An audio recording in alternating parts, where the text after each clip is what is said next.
పెద్దపల్లి జిల్లా కేంద్రంలోని అంబేద్కర్ విగ్రహం వద్ద మాజీ ఎమ్మెల్యే దాసర్ మనోహర్ రెడ్డి ఆధ్వర్యంలో ధర్నా చేపట్టారు. వరి ధాన్యానికి క్వింటాల్కు 500 రూపాయల బోనస్ చెల్లిస్తామని ప్రకటించిన కాంగ్రెస్ సీఎం రేవంత్ రెడ్డి ఇప్పుడు సన్న వడ్లకు మాత్రమే బోనస్ ఇస్తామని అనడం ఎంతో దారుణమన్నారు. ఎన్నికల సమయంలో కాంగ్రెస్ పార్టీ నమ్మించి మోసం చేస్తుందని మండిపడ్డారు. బేషరతుగా కాంగ్రెస్ ఇచ్చిన హామీ ప్రకారం వరి ధాన్యం మద్దతు ధరపై 500 రూపాయలు బోనస్ చెల్లించి అన్ని రకాల వడ్లను కొనాలని డిమాండ్ చేశారు. ఎలక్షన్ ముందు ఎన్నో వాగ్దానాలు చేసిన 4000 పెన్షన్ ఇస్తామన్నారు. 4000 పెన్షన్తో పాటు మరి పెన్షన్ రాని తల్లులకు కూడా 2500 మరి వారికి ఇస్తామన్నారు. అట్లాగే చదువుకునే బిడ్డలకు వారికి స్కూటీలు కొనిస్తామన్నారు. చదువుకున్నటువంటి ఉద్యోగం లేని బిడ్డలకు వారికి 4000 ఇస్తామన్నారు. రైతులకు 15000 రైతు బంధు ఇస్తామన్నారు.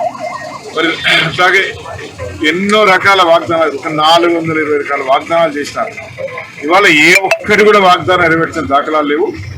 మరి ఇవాళ అట్లాగే మరి ఇవన్నీ కూడా చెప్పి మరొకసారి ఈ తప్పుడు మాట చెప్పి రైతులను మోసం చేసే ఆలోచనతో 500 రూపాయలు ఆ రోజు ప్రకటించి ప్రతి క్వింటాల్కి ఇస్తామని చెప్పి ఇవాళ కేవలం సన్నవడ్లకు మాత్రం ఇస్తామని చెప్పడం ఇది రైతులను పూర్తిగా మోసం చేయటం, వారిని అట్టేయటం ఉంచడం.